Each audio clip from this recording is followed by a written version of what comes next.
Bismillahirrahmanirrahim. Assalamualaikum warahmatullahi wabarakatuh. Perkenalkan, nama saya Zulaiha dengan NIM 190104051 dari kelas 4C dengan nomor urut absen nomor 1. Baik, di sini saya akan menjelaskan tentang perkembangan metode studi Islam di Timur, di Barat, dan di Indonesia. Pengertian metode studi Islam. Metodologi berasal dari bahasa Latin yaitu methodologia, metodus, dan logi atau logia. Istilah ini pertama kali digunakan pada tahun 1800. Pengertian metodologi studi Islam terdiri dari dua kata yaitu metodologi dan studi Islam. Metodologi adalah pengetahuan tentang metode atau cara-cara yang berlaku dalam kajian atau penelitian. Perkembangan metode studi Islam. Perkembangannya studi Islam di Indonesia tidak terlepas dari berkembangnya dunia pendidikan di Indonesia. Dan pendidikan Islam di Indonesia pun tidak terlepas dari penyebar luasan Islam di Indonesia. Setelah agama Islam masuk dan diterima bangsa Indonesia, Islam masuk dan diterima bangsa Indonesia. Islam semakin menyebar luas ke seluruh kepulauan Nusantara melalui berbagai jalur. Ada yang menggunakan jalur pernikahan, pendidikan, seni, hiburan, dan masih banyak yang lainnya.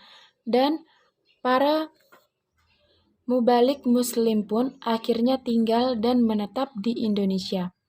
Studi Islam di Indonesia ditandai dengan adanya proses pendidikan Islam. Pada abad ke-20 muncullah organisasi Islam seperti Muhammadiyah, NU, dan lain sebagainya yang memiliki madrasah-madrasah, lembaga pendidikan, dan hingga saat ini studi Islam di Indonesia tetap berjalan mulai dari sekolah-sekolah formal hingga perguruan tinggi negeri ataupun swasta yang notabene Islam. Adapun sejarah perkembangan MSI Barat, Timur, dan Indonesia yaitu sejarah perkembangan studi Islam di dunia Timur. Perkembangan pertama pendidikan Islam masih di masjid-masjid dan rumah-rumah. Dengan ciri hafalan, pengaruh Al-Ghazali 1805 sampai 1111 Masehi disebut sebagai awal pemisahan ilmu agama dengan ilmu umum. Ada beberapa kota yang menjadi pusat kajian Islam di zamannya yaitu Nisyapur, Baghdad, Kairo, Damaskus, dan Yerusalem. Ada 4 perguruan tinggi tertua di dunia muslim yaitu Nizamiyah di Baghdad, Al-Azhar di Kairo, Mesir, Cordoba bagian barat, Kairmen, Amir Nizam Al-Muluk di Maroko. Selanjutnya sejarah perkembangan studi Islam di dunia barat. Kemajuan peradaban barat dimulai pada periode pertengahan yaitu 1250 sampai 1800 Masehi, di mana peradaban Islam pada periode ini mengalami stagnasi, sedangkan peradaban Barat mengalami perkembangan yang sangat pesat dari ilmu pengetahuan dan teknologi sampai sekarang ini. Baik, hanya itu dari saya. Sedikit kesimpulan dari saya yaitu di dunia Timur, studi Islam sudah sangat baik. Hal ini dapat dibuktikan adanya beberapa kota yang menjadi pusat kajian Islam di zamannya, yaitu Nisyapur, Baghdad, Kairo, Damaskus, dan Yerusalem.